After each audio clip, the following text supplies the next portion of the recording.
আনুমানিক মূল্য ফর্ম 21-এ উল্লেখ থাকলেও হলফনামায় উল্লেখ নাই। ট্যাক্স ফাইল এবং হলফনামায় বাৎসরিক ব্যয় একটু ভিন্নতা আছে কিনা ব্যাংকের তরফ থেকে। মামলা সংক্রান্ত বিষয়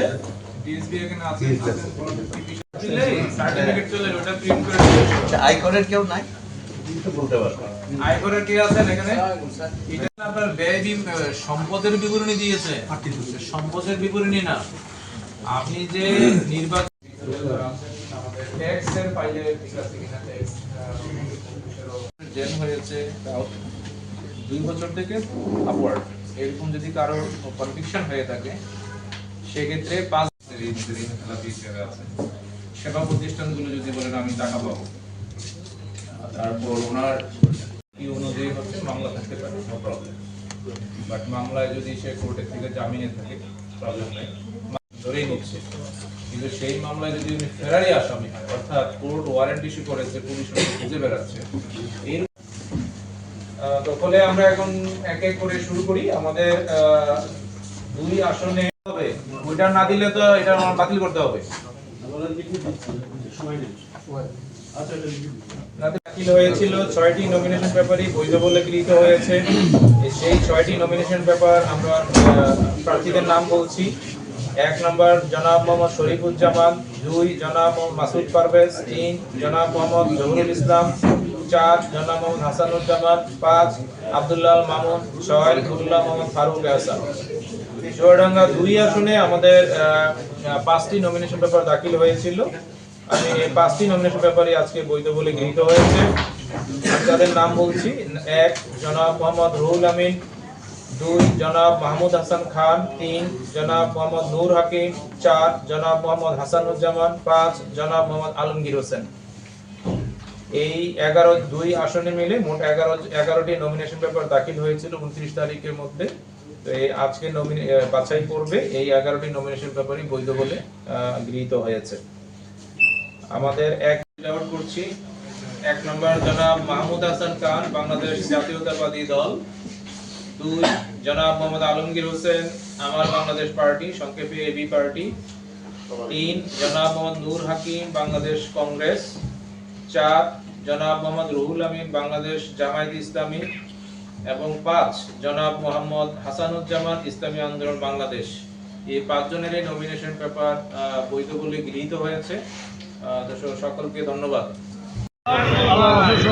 আমরা যারা নির্বাচনে অংশগ্রহণ করার জন্য দাবি করেছিলাম, এই জন্য ঘোষণা করা হয়েছে। নির্বাচনে বলে আমাদের আশা, এখন পর্যন্ত নির্বাচনের ভালো আছে। আমাদের যারা প্রার্থী এবং দল, আমাদের অন্যান্য প্রধান দায়িত্ব হল এটা সুন্দর নির্বাচন যেন হয় সে ব্যাপারে সরকারকে নির্বাচন এবং রিটার্নিং অফিসারের দায়িত্ব যিনি আছেন ধন্যবাদ। আজকে আমাদের প্রাথমিক মনোনয়ন যাচাই বাছাই শেষ হয়েছে। এতে আমাদের 6 জন প্রার্থী ছিলাম। চুয়াডাঙ্গা 1 আসনে 6 জন প্রার্থীকেই এই যাচাই বাছাই বৈধ প্রার্থী হিসেবে ঘোষণা করেছে চুয়াডাঙ্গা জেলা রিটার্নিং অফিসার। এই নির্বাচন নিয়ে গত সপ্তাহে আমরা বসেছিলাম।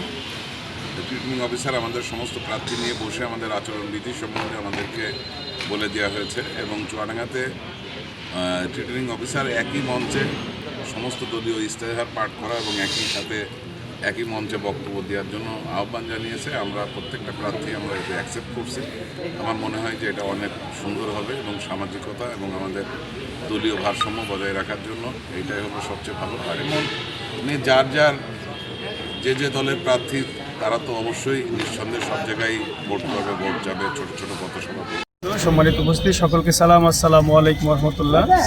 আপনারা ইতিমধ্যে লক্ষ্য করেছেন যে আজকে আমাদের চুয়াডাঙ্গা জেলার রিটার্নিং অফিসার কর্তৃক আমাদের চুয়াডাঙ্গার 2 আসনেরই যাচাই বাছাই চলছে। তার মধ্যে 1 নম্বর আসনের ইতিমধ্যে যাচাই বাছাই সম্পন্ন হয়েছে। সেক্ষেত্রে আমাদের দাখিলকৃত মনোনয়নপত্রটি বৈধ হিসেবে ঘোষিত হয়েছে আলহামদুলিল্লাহ। আমরা সামনে যে একটা সুষ্ঠু সুন্দর নির্বাচন, সেটার জন্য প্রশাসনের একটি সুন্দর নিরপেক্ষ অবস্থান লক্ষ্য করছি, পেশাদারিত্ব লক্ষ্য করছি। এটাকে সামনের দিকে অব্যাহত থাকবে সেই প্রত্যাশা রাখছি।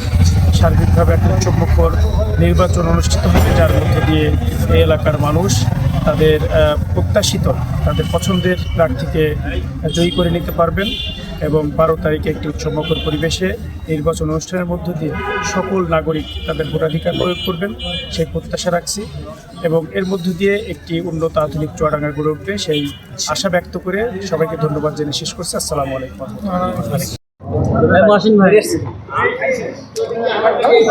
আসসালামু আলাইকুম সম্মানিত এলাকাবাসী, আমরা আজকে নির্ধারিত তারিখ ছিল বাছাই সম্পূর্ণ হয়েছে।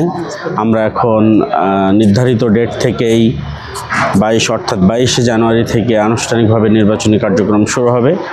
আপনারা আমাদের জন্য দোয়া করবেন। আমরা নির্বাচনী কার্যক্রমটাকে এগিয়ে নিতে চাই, সবাইকে নিয়ে আমরা এই নির্বাচনের বৈতরণী পার করতে চাই। আমাদের সরকারের কাছে দাবি, প্রশাসনের কাছে দাবি, সকলের জন্য যেন লেভেল প্লেয়িং ফিল্ড তৈরি হয়, সকলেই যেন সমান সুযোগ পায়, সবাই যেন ফ্যাসিস্টের সেই দিন আবার নতুন করে কায়েম করার কারোর অভিপ্রায় যেন না থাকে, সেদিকে লক্ষ্য রাখার জন্য উদাত্ত আহ্বান রাখছি। পুলিশ প্রশাসন, আর্মি প্রশাসন, সিভিল প্রশাসন তাদের যে হারানো ঐতিহ্য সেটা যেন আবার ফিরিয়ে নিয়ে আসে, তার জন্য আপনারা ভূমিকা রাখবেন বলে আমরা বিশ্বাস করি। আমার প্রতিদ্বন্দ্বী সকল প্রার্থীকে অনুরোধ করব, আমরা সবাই মিলে নির্বাচনী আচরণবিধি মেনে নিয়ে আমরা এগিয়ে যাব। যাকে ভোট দেবে জনগণ, যাকে ভোট দেবে প্রার্থীর, যেই ভোটাররা ভোট দেবে যে প্রার্থীর, সেই নির্বাচিত হবে এবং আমাদের এলাকার উন্নয়নের জন্য তিনি কাজ করবেন। আল্লাহ হাফেজ।